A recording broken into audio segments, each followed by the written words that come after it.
be right with you.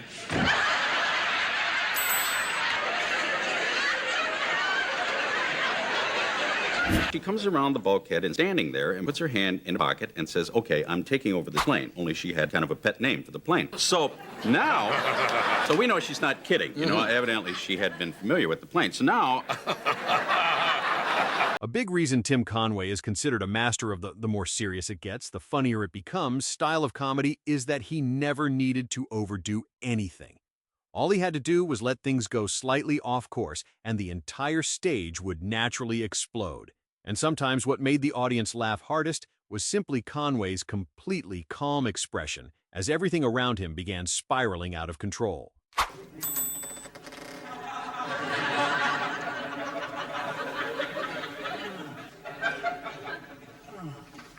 Said, can I take your car? And I said, yeah. And I said, do I need a ticket? And he said, no, I don't think so. And that's the last I saw of him or my car. That's true. But there was another thing that made Tim Conway so dangerous, he could stretch a moment that seemed completely ordinary, until you simply couldn't hold back your laughter anymore. From ridiculously committed performances to unexpected moments that went completely off script, this was the kind of comedy that made you keep watching just to find out what he was going to derail next. What's this? It's a doggy treat. You want to go outside for a while? I'm up, all right. Oh, it's 2:30, boy. Honey, I gotta get right over to this place. The guy's got a cold. 1. A doctor like this who would dare go to the hospital. Tim Conway could turn a doctor's office into a place more dangerous than the emergency room.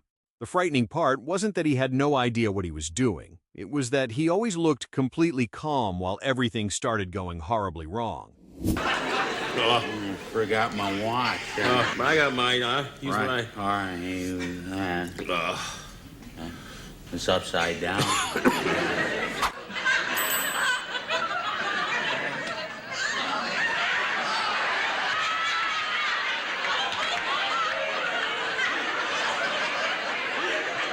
A normal doctor would try to keep the patient reassured. Conway did the exact opposite. The harder he tried to fix things, the more the audience found themselves worrying for the patient. And it was that almost innocent seriousness that made these scenes so impossible to resist. I'm not gonna take it! Make a diagnosis first. What kind of doctor are you? No. If you don't take it, I'll spank your banky wanky. Better look at it a little closer with the light.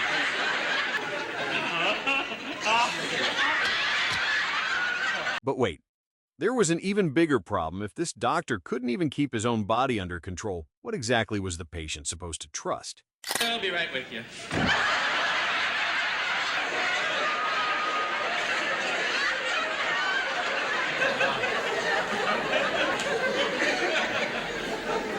I thought we were gonna have to close the beach.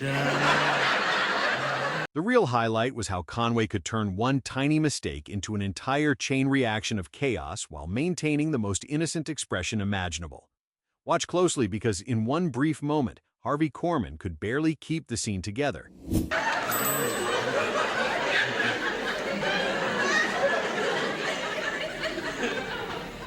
How'd you get over there?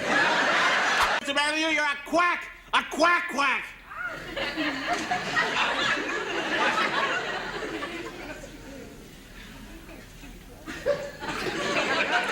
And if the doctor's office was already this chaotic, just wait to see what Conway does when there's no script left to hold on to. 2. The man who could hijack a scene without a script. Yeah. A little wink. We had a $50 bet going that if I could break him up, he'd give me 50, and if he could break me up, he'd give me 50. And he put 3 of my kids through school. Just A fly passing by could suddenly become a scene partner. A moment of silence could instantly turn into a joke. That was exactly what made Conway so dangerous for anyone performing beside him. Why bother you? No, that's okay. Well, that's cute. How do you keep him on there? Look at this. I No, told you he it was going to be is a big trained. show. Is that correct? Okay, Yeah. there he goes. Ah. He'll come back here. That's Okay, good. now he's going to... Can you make him go on your face? Yeah, That's it. you bet. Train. What could this be? And she actually said to me, you want to get it on? Now, what I'm trying to do is think, how do you explain to your wife when you get home what I had to do to save 281 people? And the most dangerous part, you could never tell whether Conway was still acting or had just invented something on the spot.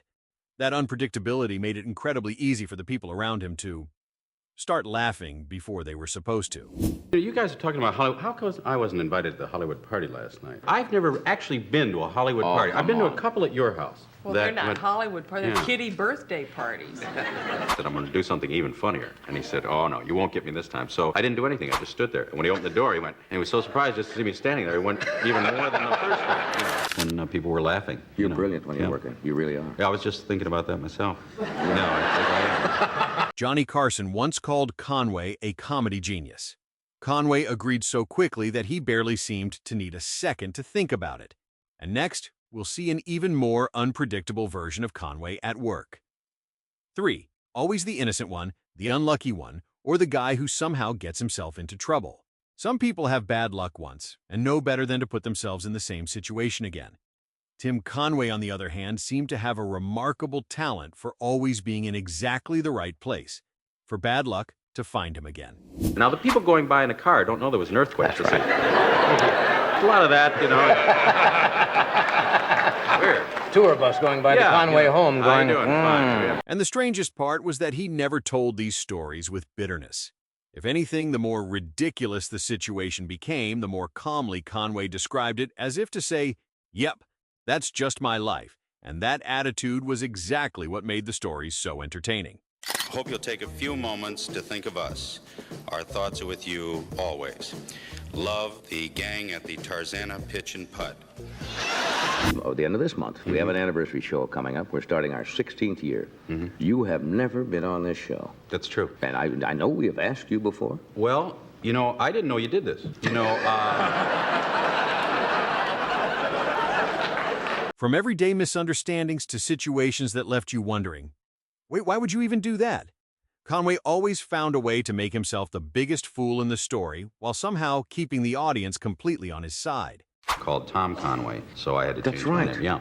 Young fellow with a mustache, good-looking, thin George guy, Sander's Tom brother. Conway. Yeah, and I was getting a lot of his bills, so he changed my name. Didn't know that. That was a weird night. The man actually said, are you here for the picture? And I said, yes, and he put me right in the projection room. And you sat there. Yeah, well, I didn't know whether that's where you wanted me or not. So I just, Maybe that was Conway's secret. He didn't need to be the smartest person in the room. He just had to be honest enough to make himself the punchline. Didn't you have the valet parking? No, I went to Beverly Hills, big stuff. The valet parking. A guy came up in a red coat, and he said, can I take your car? And I said, yeah, and that was it. Really? How are you? Pretty good. I'm doing pretty good now, by golly, yeah. Now we're on a roll. Yeah. But if his real-life stories were already this bizarre, just wait until Conway started talking about married life, because that was when things could go off the rails even faster. 4. A marriage joke. That was almost too much marriage is where people find love peace, and sometimes questions you desperately wish you had never heard in the first place. Conway clearly understood that last part very well. Learn to break every major bone in your body right away. When they ask you where have you been, you just snap your arm, and then they worry about your arm, and you kind of take the heat off there. Yeah. I call it the cough for life. If you come in at 3 o'clock in the morning and your wife says, where have you been? You go, where have I been? I'll tell you. Now, He had a wonderfully innocent yet suspicious way of looking at married life. Not the kind of advice you would necessarily want to follow, but the kind that made husbands listening to him quietly reconsider their own behavior. Check out those bad news. Yeah, so I've only seen 3 of them. But there are other littler ones running around the house. I noticed that. 6 of them. Yeah. It's a big family. Yeah. And what made it even better was that Conway never turned family life into a complaint session. Instead, he treated it like a game of imagination. If a husband were backed into this corner, what possible excuse could he come up with? The answers were rarely flattering, but they were certainly funny. This isn't right. And I said, Harv, I'm really interested in this, but could we wait until later when you're not a chicken and I'm not an Avon? I tried to stop the guy, too. I said, wait, hold it. Yes. This woman doesn't need to be told. Yes, that's right. I can handle it. Yeah. 5. Saying completely ridiculous things with a completely straight face. That after you do a show, the comedy patrol comes by, and if your show is bad, they actually come to your house and shoot you. This new one now, you work 4 weeks and you're off 48, which gives me a lot of time to do whatever I want. No need to shout. No exaggerated expressions. Sometimes all it took was one completely ordinary line from Conway to make everyone around him fight with everything they had, not to burst out laughing. So I went up to accept mine, and he came with me. I mean, he just stood there. Long slide. Slid, got up, slid again, slid again, slid. Conway was especially good at the kind of comedy where something sounds perfectly normal at first. But the longer you listen, the more you realize something is seriously off. And by the time you finally catch what's wrong, it's usually already too late to keep a straight face. We did little pieces of Rocky, little main event, little champ, all that. But actually, it is just a prize-fighting story, you know. Someone told me, I don't recall who it was, but not Probably important. me. No. Don and you. No, Don and him. Him. That you did box when you were in school? Yes, I did. Yes, I was a champion one year, and then the next year I had a picture of me in the front page of the paper coming out of the ring into the third row, which ended. But we never revealed the fact that it was, and everybody thought it was me. Hold it now. No, really, they made a rubber mask, and that was a guy dancing his head off. I only did the close shot where I went, "Hi, how you doing?" Harvey Korman was the perfect partner for this kind of comedy because the calmer Conway remained, the harder it became for the person beside him to keep it together.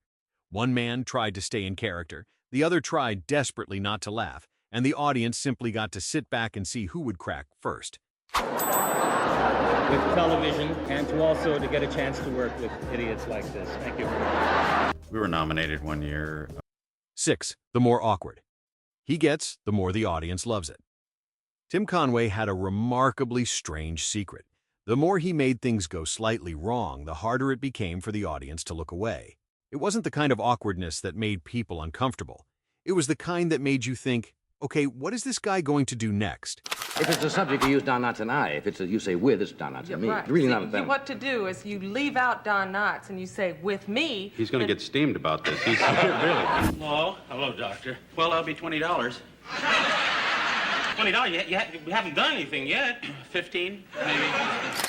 Well, I can't. I have to be home by 4:30, so I thought I'd get out here and get out of here, you know. What made Conway so lovable was that he never tried to prove he was perfect. If he misspoke, he simply corrected himself.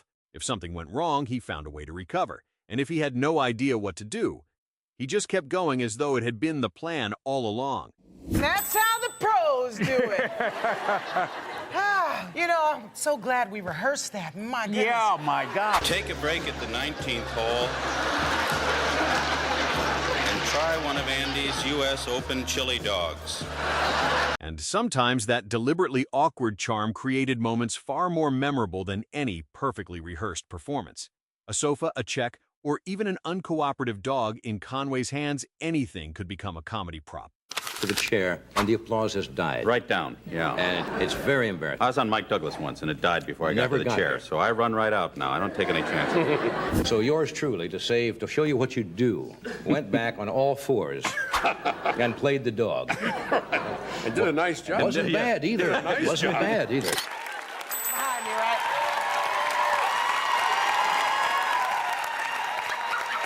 But Conway had an even more dangerous kind of awkwardness. He could turn himself into the joke while still making everyone feel like they were watching a consummate professional.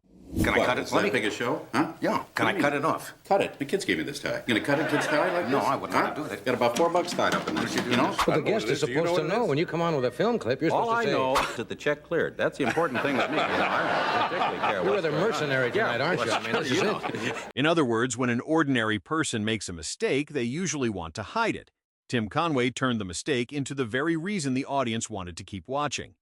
I got up and went on stage, and Red is looking at me like, you know, he hasn't announced the winner yet. And he said, and also nominated Harvey Korman, Carol Burnett Show, and he got on. And we both lost. Actually, Chevy Chase won, so we had to sit down.